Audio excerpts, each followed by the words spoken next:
Hello everyone, I'm Paul McGuire Grimes. The name Ferrari is synonymous with luxury cars and the racing industry. It shouldn't come as a surprise that the background of the company and its founder, Enzo Ferrari, is far more complicated than meets the surface. Part of that history is explored in the new film Ferrari, which is in theaters Christmas Day, and I want to talk about it. This is Paul's trip to the movies.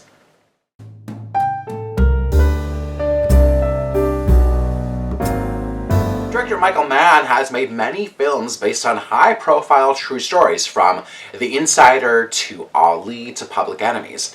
Now he turns to a passion project for him that has been years in the making, with Adam Driver starring as Enzo Ferrari.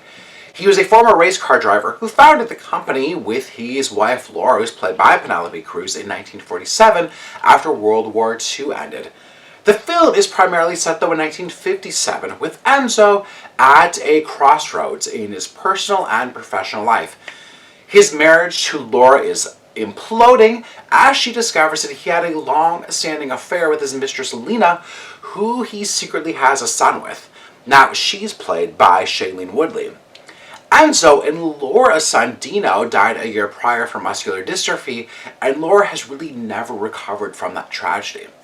Now, as a company, Ferrari is going bankrupt and needs drastic changes. This is further challenged by the arrival of Maserati, leading Enzo to enter a team in the 1957 Mille Miglia. Now, he's hoping that this dangerous race around the Italian countryside can really solidify and maintain the Ferrari name and legacy. Michael Mann is working off a screenplay by Troy Kennedy Martin, who based it off the book Enzo Ferrari, The Man, the Cars, the Races, the Machine by Brock Yates. Now, for what seems like a really lofty story to tell, Martin and Mann have really distilled it down to a very kind of specific make it or break it time in Enzo's life. The film isn't necessarily about the cars and what made them the best, but rather uses the entire industry kind of as the background environment. It's this environment that really made Enzo who he was, and Mann's depiction of him is one of ego and business.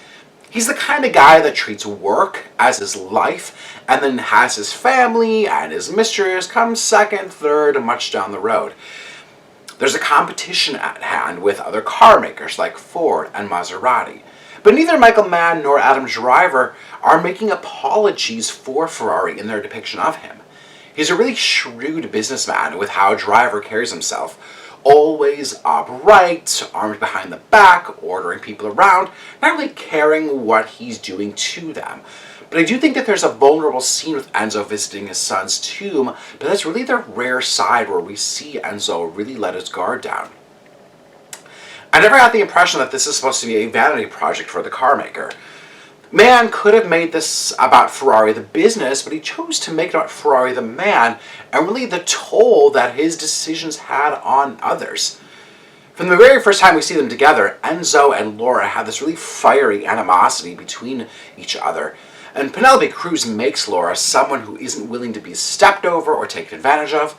She looks worn down and has really little left to give Enzo. And Penelope Cruz is just phenomenal at sitting in this headspace, and she's always just great at characters like this. Michael Mann gives her a really decent amount of screen time to really demonstrate what Enzo did to her and their family. There's a willingness to really hold his feet to the fire versus the kind of public image that we may have of him. I do think, though, that the screenplay is a little bit more bare bones with how it treats his mistress Lena. There's not much that Shailene Woodley can really dig into. Nor can Patrick Dempsey, who appears as Piero Taruffi, who is a part of Ferrari's racing team. Dempsey almost seems cast due to his love and knowledge of the racing industry than what he can bring to the role acting-wise. The climax happens at the 1957 Mille Miglia race, which really comes to a shocking conclusion. Afterwards, I was left wondering if it was all worth it for Enzo Ferrari.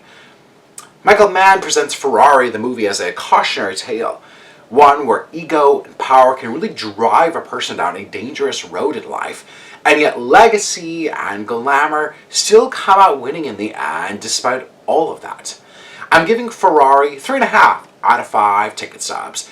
If you like my review today, click subscribe on my YouTube channel. I have some other movie reviews, some celebrity interviews, and I'd love to hear from you.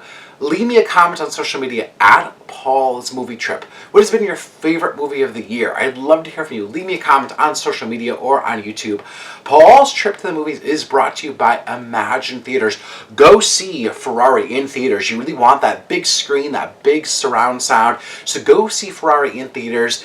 Tickets are also on sale from other movies like The Color Purple, The Iron Claw, Wonka. There's really great movies in theaters right now. So get tickets today. Follow them on social media at ImagineMN.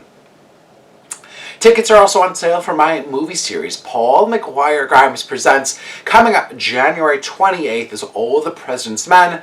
February is Doctor Strangelove by Stanley Kubrick. And March is Good Will Hunting. Get tickets today. I do a discussion after every one of these screenings. So come to the theater, see these classics back up on the biggest screen, and then let's talk about what makes them so great and timeless. Thank you so much for watching my review of Ferrari. This is Paul's Trip to the Movies.